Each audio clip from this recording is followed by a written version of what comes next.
Alright guys, so I've decided that we're going to talk about sightseeing and leisure time simultaneously today, and how to make sure that your trip is blended nicely with sightseeing and leisure time so that it's not totally one or totally the other, because too much of a good thing is not good.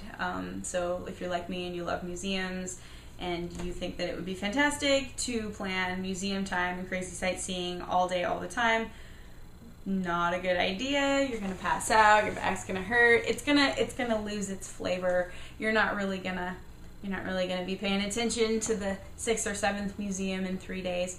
But also leisure time. If all you do is just lay around or go to the pubs or, that's it, just wander around all the time, you're kind of wasting time too. Like, it's nice to sit and like absorb the culture, but at the same time you might want to see some of the like landmark things that are part of that culture instead of just hanging out inside the pub, because that's not what all these countries are all about. So anyway, the way that I planned this particular trip, I used a lot of guidebooks. I mainly used Lonely Planet ones, but I used some Rick Steves. I used him more later because I appreciated, like, once I learned things, then I was like, oh yeah, I like Rick Steves better. It's a little more conversational. But Lonely Planet was my favorite. It had lots of information, and just a lot of information that it just seemed to be most pleasing to me.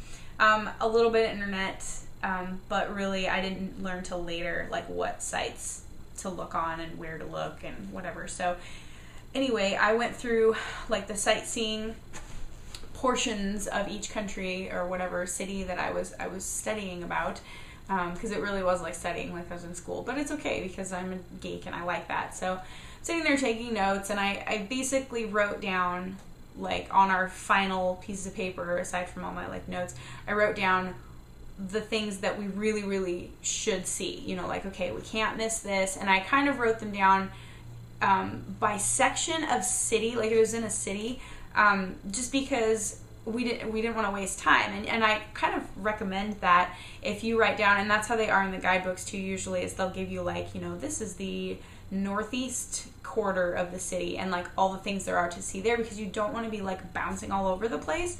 And so I tried to write them down that way also, so that was like in my field of vision, like, okay, we're in this quarter of the city, we're over on this side of town, so these are the things that there are to see here.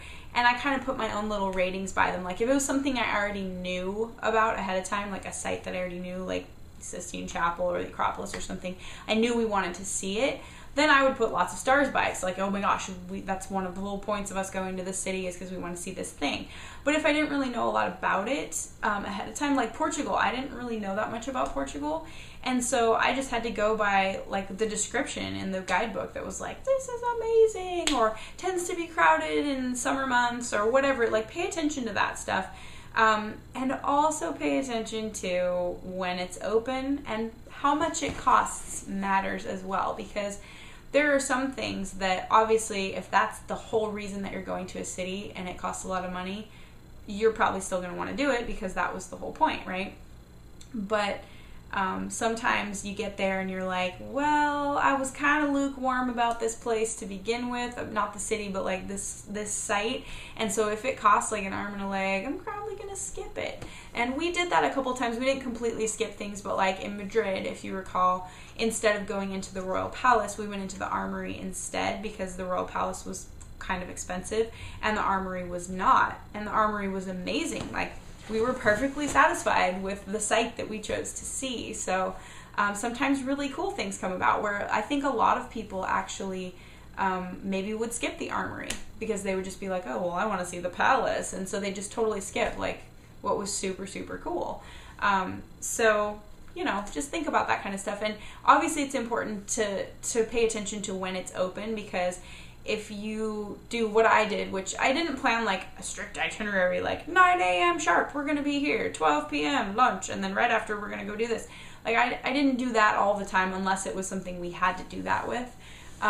Because we had to catch a train to go there or whatever. But I basically kind of loosely planned, like, okay, if we're going to go see this thing, we're going to need to go in the morning because it closes at this time, or we're going to need to see it on Tuesday because it's closed on Monday, or whatever. Like, I tried to really pay attention to that, because a couple of times I either didn't know what time it was open, because it's not always like written down in some of the books I was looking in, or the prices weren't always written down, or I just spaced it when it was closed. And so when we went to Sintra in Portugal, we didn't get to see the palace in Sintra, which we saw the Moorish castle, but we didn't get to see the actual like palace that you go inside of and isn't like ruins, replica, whatever. That was closed the day we were there, and we could have gone the day before, possibly the day after, but we didn't know, we didn't think. We were just excited to be in Europe. It was like our second day there. So, happened a couple of times, but we also got lucky a few times where it was something that like we didn't realize it was only open on one day, and we just happened to be there on the one day it was open. So sometimes you get lucky, but if you don't want to leave everything to chance, then you might want to loosely plan. It doesn't mean you have to go to something if you know that it's closed on a Monday. You don't have to go on a Tuesday or whatever, but just be aware so that you don't get disappointed. And try to stretch your money out too. Like, there's a lot of things we didn't do because it costs money, which now I know there are a lot more free things to do. We've found a lot of free things to do, but if there are things you really, really want to see, and it's like later in your trip or something, make sure you plan like museum money or sightseeing money. Like, plan to have money for that so that you don't have to skip it because you need food more than you need to go see that site, because that can totally happen, especially if you're going on a really long trip. Like, we were on a 2-month trip, so we were trying to really stretch the food budget, make sure that we could eat the whole time, because we were hungry creatures walking all over Europe. So I love museums. That's not a secret.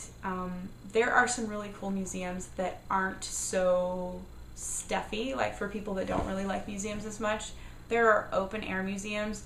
The Acropolis is basically kind of like an open air museum. There's also an actual indoor portion of at the Acropolis and like some of the other Greek, like the sites in Athens, where you can go inside and see like some of the smaller, pottery, whatever. But you can just chill outside and look at all of that stuff. There's a lot of open air museums, like, we have like pioneer museums here in the U.S. where see how the settlers lived.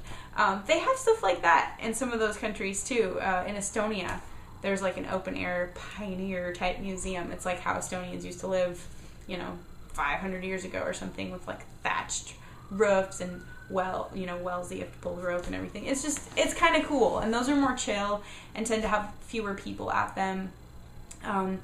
There are some places where they're a must-see and they're going to be touristy, and you're going to feel like a sardine, like in a can, but Vatican museums. But sometimes you gotta go. You gotta see them. But then there's other ones that are surprisingly like open and you're not being pushed around. British Museum was rocking. I loved it so much, and it's free. Yay, free things are awesome. But the British Museum, even though there's tons of people there all the time, it doesn't feel like that. Like, you can still have your space to like see things and read things, whatever. But it's just really cool. There are, speaking of free things, there are lots of really cool free things to do, just walking around beautiful parks and everything. You don't have to pay to go in. Walking around open air markets, those are really cool. It's a good way to absorb culture.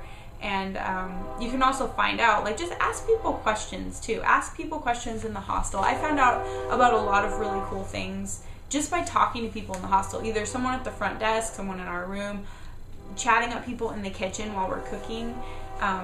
There's just lots of things you can find out. You get free maps at the hostel. We like snagged a whole bunch of free maps from places we didn't even go, because we're like, now we have it for next time because we're totally going to go here someday.